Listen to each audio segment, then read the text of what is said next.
Guys, welcome to Financiana. Last class में हमने income from salary start किया था। इस क्लास में हम उसी के आगे के प्रोविजंस जो बाकी रह गए थे वो कंटिन्यू करने वाले हैं। सबसे पहला टॉपिक आज का जो हम डिस्कस करने वाले हैं वो है एंटरटेनमेंट अलाउंस। एंटरटेनमेंट अलाउंस नाम से पता चल रहा है कि कुछ नॉर्मल जो डे टू डे एंटरटेनमेंट्स होते हैं, सपोज वीकेंड पे कभी बाहर घूमना हो गया या और किसी चीज़ के लिए, उसके लिए दिया जाता है। इसकी टैक्सेबिलिटी की बात करें तो थोड़ी सी इजी है, थोड़ी सी टफ है, मतलब थोड़ा अजीब लगेगा आपको। बट हाँ, तो जो प्राइवेट कंपनीज में काम करते हैं या कोई सा भी ऐसी कंपनी जो कि गवर्नमेंट ना हो, तो उन लोगों के लिए पूरी तरह से टैक्सेबल है, कोई छूट नहीं मिलेगी। तो नॉन गवर्नमेंट एम्प्लॉयज हो गए वो लोग, टोटली टैक्सेबल है इनके लिए, नो एग्जम्पशन अलाउड। दूसरे लोग होते हैं वो हैं गवर्नमेंट एम्प्लॉयज। तो इन लोगों के लिए क्या प्रोविजन है देखते हैं। गवर्नमेंट एम्प्लॉयज के लिए थोड़ी सी एग्जम्पशन अलाउड है। कितनी अलाउड है? वो है लोअर ऑफ ये तीनों में जो भी सबसे कम हो। तो जितना आपने अलाउंस रिसीव किया, फर्स्ट पॉइंट। सेकंड पॉइंट है 20% ऑफ बेसिक सैलरी। और थर्ड पॉइंट है 5,000। इन तीनों में से जो सबसे कम हो वो आपको एग्जम्प्ट होगा। इसके ऊपर या इससे ज़्यादा अगर आपने कुछ भी रिसीव किया तो वो आपके लिए पूरा टैक्सेबल होगा। अब आते हैं सेकंड पॉइंट पे, जो कि है valuation of free gas perquisites. आपको अगर याद हो तो मैंने आपको बोला था कि परक्विजिट्स क्या होते हैं, हमें कुछ फैसिलिटीज दी जा रही है हमारे एम्प्लॉयर के द्वारा, जिसको कि मैंने अभी यहाँ पे कलर करने के नाम पे पूरा काला कर दिया है। बट फैसिलिटीज दी जा रही हैं, तो हमारे सामने एक सबसे बड़ा दिक्कत क्या खड़ा होता है जब हम इनकम टैक्स रिटर्न भरते हैं, कि हमें उसकी वैल्यू डालनी है हमारे इनकम टैक्स रिटर्न में। हम अपने इनकम टैक्स रिटर्न में जाके ये तो बोलते नहीं कि मेरे को एक कार दिया मेरे एम्प्लॉयर ने, मेरे को एक बंगला दिया है, मेरे को फ्री में गैस मिल रहा है, मेरे को फ्री में बिजली मिल रही है, मेरे को फ्री में पानी मिल रहा है, ये सब तो हम लिख नहीं सकते। तो क्योंकि टैक्स लगने के लिए हमारी सैलरी होनी चाहिए और वो सैलरी जो है अमाउंट के टर्म्स में होनी चाहिए, तो इसकी वैल्यूएशन करना बहुत इंपॉर्टेंट हो जाता है। तो अब हम इसकी वैल्यूएशन कैसे करेंगे ये देखते हैं। तो तीन ऑप्शन है हमारे एम्प्लॉयर के पास अगर मेरे को कोई भी सर्विसेज देनी है तो। सपोज मैं यहाँ पे गैस का एग्जांपल ले रहा हूँ, तो गैस के लिए तीन सर्विस है, तीन ऑप्शन है उसके पास। एक, वो खुद ही प्रोड्यूस करता है वो गैस, तो वो खुद प्रोड्यूस करता है, उसमें से ही दुनिया को भी बेच रहा है, तो उसमें से थोड़ा सा हिस्सा मेरे को बेच रहा है। दूसरा ऑप्शन है कि वो बाहर से खरीद के मेरे को दे रहा है। तीसरा ऑप्शन कि मैंने खरीदा, मेरा जो भी बिल आया वो मेरा एम्प्लॉयर पे कर रहा है। ये तीन ऑप्शंस। अब देखते हैं कि पहला वाला है, if gas is produced by employer. तो क्या होता है इसका? अगर गैस मेरा एम्प्लॉयर खुद प्रोड्यूस कर रहा है तो उस केस में उसकी वैल्यू हो जाएगी कॉस्ट ऑफ मैन्युफैक्चरिंग के इक्वल की।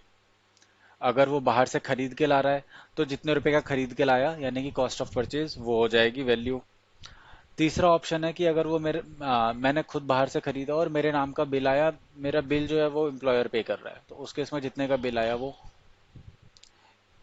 इसमें से हम एक चीज माइनस करेंगे, और वो ये कि हमने कितने रुपए अपने एम्प्लॉयर को दे दिए। सपोज 1,000 रुपए की मैंने सर्विसेज ली, 20 रुपए का उसमें से बिल मैं खुद पे कर रहा हूँ, बाकी 980 मेरा एम्प्लॉयर मेरे बिहाफ पे कर रहा है। तो मैंने कितने का बेनिफिट अवेल किया, मेरे को कितने की बेनिफिट मिली? 1,000 - 20 रुपए यानी कि 980। तो वो जो 20 रुपए वो हमेशा माइनस होगा जब भी हम कोई किसी भी चीज की वैल्यूएशन कर रहे हो, तो amount received from employ minus होगा। इसी तरीके से जिस तरीके से अभी हमने यहाँ पे वाटर और इलेक्ट्रिसिटी की वैल्यूएशन करी, इसी तरीके से हम सॉरी, जहाँ जैसे हमने यहाँ पे गैस की वैल्यूएशन करी है, इसी तरीके से वाटर की भी कर लेंगे, इसी तरीके से इलेक्ट्रिसिटी की भी कर लेंगे। ठीक है जी। अब आते हैं अगले पॉइंट पे। यह है मेडिकल फैसिलिटीज। इस स्लाइड में आपको कुछ कुछ चीजें जिस जिस चीजों के नाम या किसी कोई लेवल दिया होगा तो उस लेवल तक वो टैक्स फ्री है। यहाँ पे जो भी चीजें हैं वो टैक्स फ्री है। इसके अलावा अगर आप कोई सर्विसेज लेते हो तो उस पे आपको टैक्स देना पड़ेगा। क्या क्या टैक्स फ्री है देखते हैं। और ये सारी की सारी चीजें मेडिकल फैसिलिटीज के रिगार्ड्स में। सो देखते हैं। सबसे पहला, treatment done in hospital maintained by employer. जैसे कि आपने सुना होगा कि टाटा के हॉस्पिटल्स है, रिलायंस के भी हॉस्पिटल्स हैं। तो अगर कोई एम्प्लॉई जो टाटा में काम करता हो या फिर रिलायंस में काम करता हो, उस आदमी को ट्रीटमेंट करवाना है अपना, तो वो क्या करेगा? वहां पे जाके उसने अपना मस्त ट्रीटमेंट करवाया। एक ऑप्शन उसके पास ये है कि अपने एम्प्लॉयर के टाटा, मान लो टाटा में काम कर रहा है, टाटा वाले हॉस्पिटल में गया, उसने करवा लिया, इस पे कोई टैक्स नहीं है। दूसरा ऑप्शन है ट्रीटमेंट उसने कहाँ करवाया? ट्रीटमेंट तो उसने गवर्नमेंट हॉस्पिटल में करवाया, और उसमें थोड़े बहुत जो भी पैसे लगे, काफ़ी कम लगते हैं बट जो बेसिक कॉस्ट होती है वो रिकवर करी जाती है। तो जो भी खर्चे हुए वो उसका आपने ये ले लिया, क्लेम ले लिया अपने एम्प्लॉयर से कि मेरे 1 लाख रुपए खर्च हुए इसके इलाज में, ये रे डॉक्यूमेंट्स, आप मेरे को क्लेम दे दो। तो 1 लाख रुपए का खर्चा हुआ, 1 लाख रुपए तक अगर आप उससे अपने एम्प्लॉयर से पैसा लेते हो तो वो आपके पूरे एग्जाम है। तीसरा है, कुछ स्पेसिफिक बीमारियां होती हैं तो उसकी लिस्ट सरकार निकालती है हर साल, या अगर उसमें कुछ एडिशन हो तो उसकी लिस्ट बताई जाती है कि ये बीमारी की भी इलाज करने पे अगर कोई सा भी इलाज आप करवाते हो जिसका पैसा आपका एम्प्लॉयर दे रहा है तो आपसे टैक्स नहीं लिया जाएगा, या वो वाली इनकम जो है आपकी, या जितना पैसा आपको आपके एम्प्लॉयर से मिला वो टैक्सेबल नहीं होगा, वो एग्जम्प्ट होगा।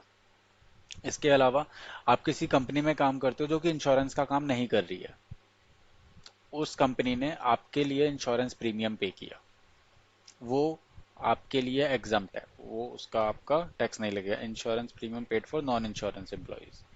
अगर आप ऐसी कंपनी में काम कर रहे हो जो इंश्योरेंस का काम कर रही है तो आपके लिए जो क्लेम पे किया उस कंपनी ने उस पे टैक्स नहीं लगेगा। इसके अलावा कोई और आपने सर्विसेज ली हैं, कोई और बेनिफिट लिया आपने, मेडिकल बेनिफिट, तो 15,000 तक का अगर आपने लिया तो कोई टैक्स नहीं है, एग्जम्प्ट है, टैक्स फ्री है। इसके 15,000 से ज़्यादा का लिया, जैसे 16,000, 17,000, 50,000, तो जितना 15,000 के ऊपर से 16,000 का आपने लिया तो 1,000 रुपये पे 1,000 रुपये आपका टैक्सेबल होगा।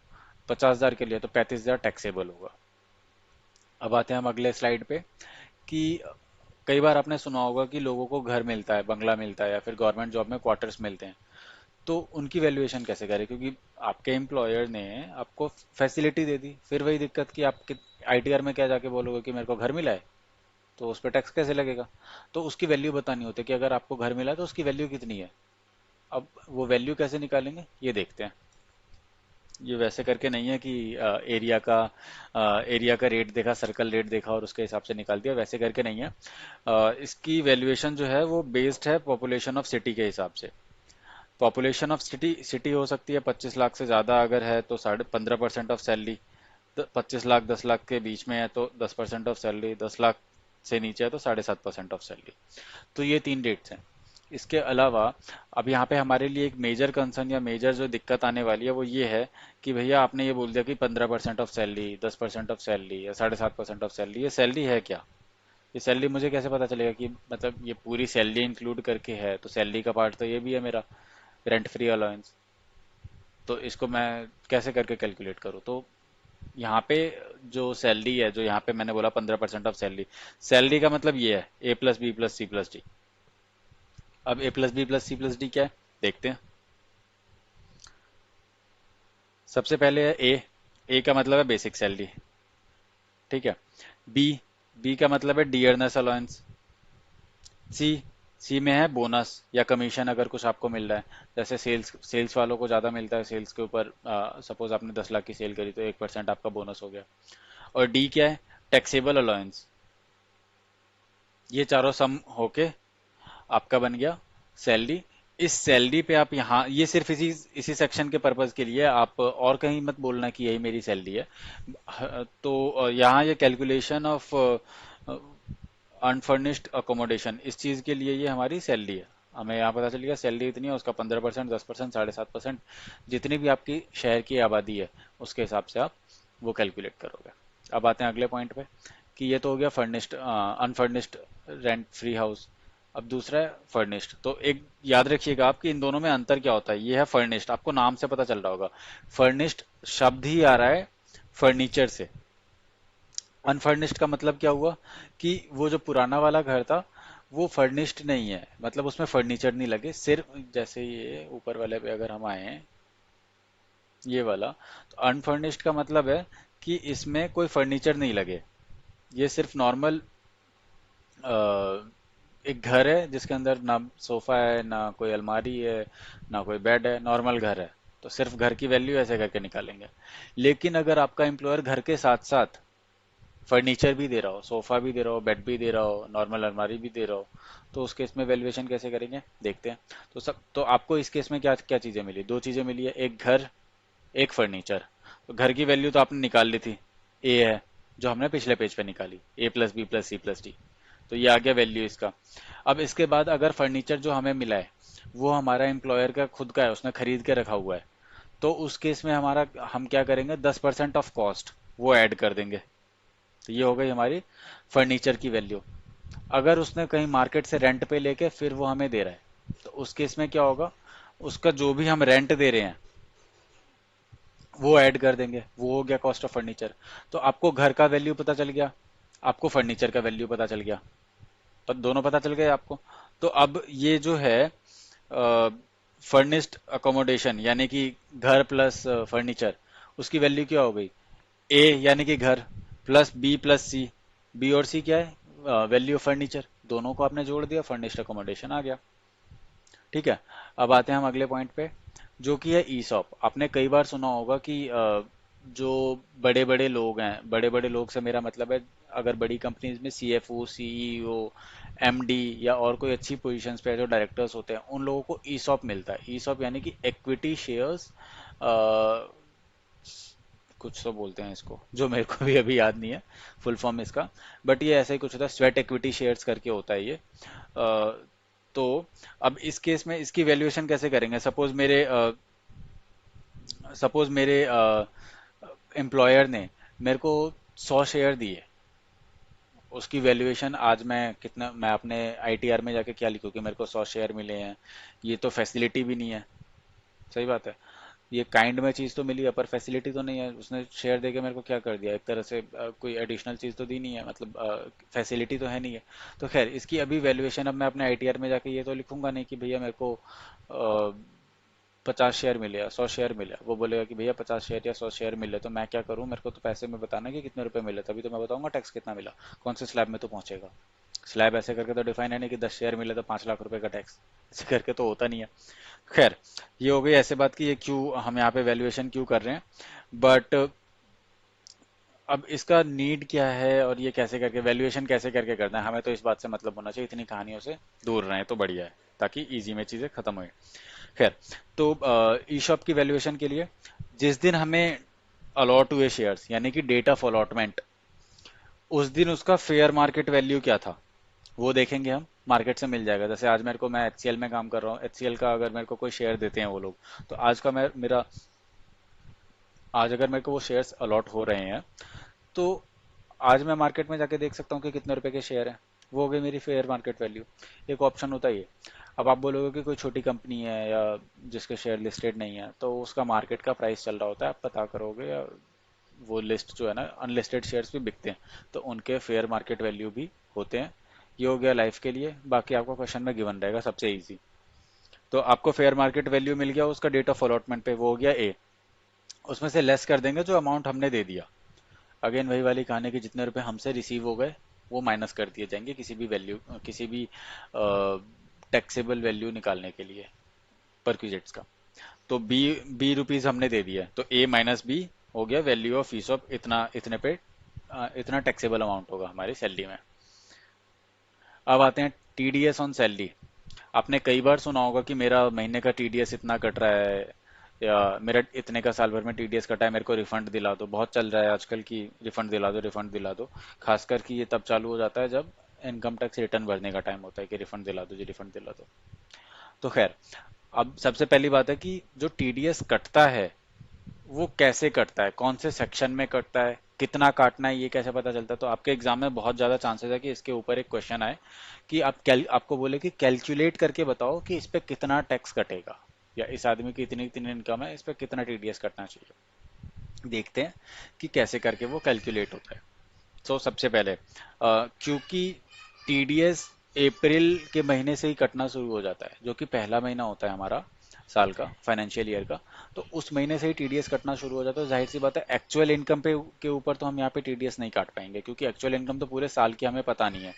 हम प्रोजेक्ट करेंगे, अनुमान लगाएंगे कि साल भर में मैं इतना कमाने वाला हूँ, इतने का डिडक्शन ले लूंगा मैं, बाकी बच गया तो उस पे इतने का टैक्स बन रहा है, मान लो 1000 रुपए का टैक्स बन रहा है, 12 महीने हैं, तो डिवाइड कर दो 1000 को 12 से, जो भी हो गया 800 850 रुपए जो भी हो गए, उतने रुपए महीने महीने मेरे सैलरी से काट लो और वो जमा करवा दो सरकार को, ताकि साल के अंतिम में जितने रुपए मेरे कटने चाहिए थे वो कट जाए पहले ही। सरकार को क्यों चाहिए होता है टीडीएस, जस्ट ये इन्फॉर्मेशन के लिए बता रहा हूँ, एग्जाम में तो नहीं है, वैसे आएगा।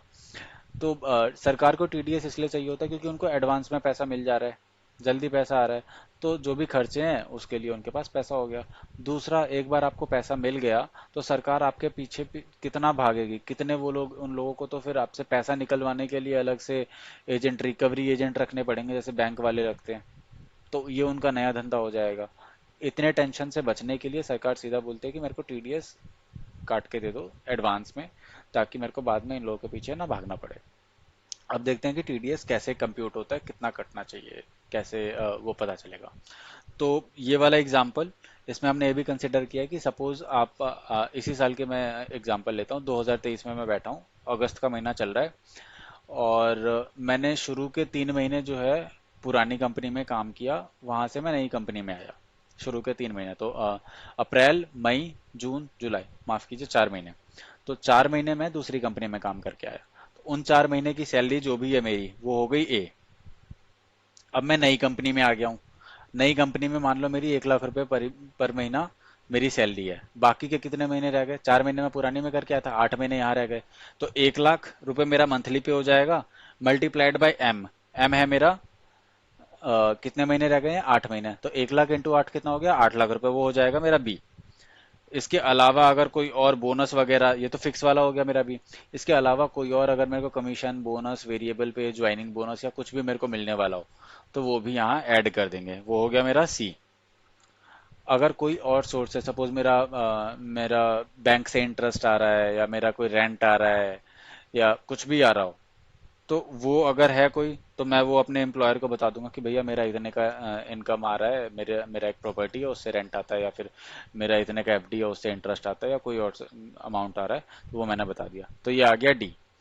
ये सबको आप जोड़ दोगे तो आपका आ गया projected gross total income. Projected इसलिए बोल रहे हैं क्योंकि अभी हमें ये एग्जैक्ट हुआ नहीं, हम प्रोजेक्ट कर रहे हैं, अनुमान लगा रहे हैं कि इतने रुपए हम साल भर में कमाएंगे। ई क्या है, A plus B plus C plus D.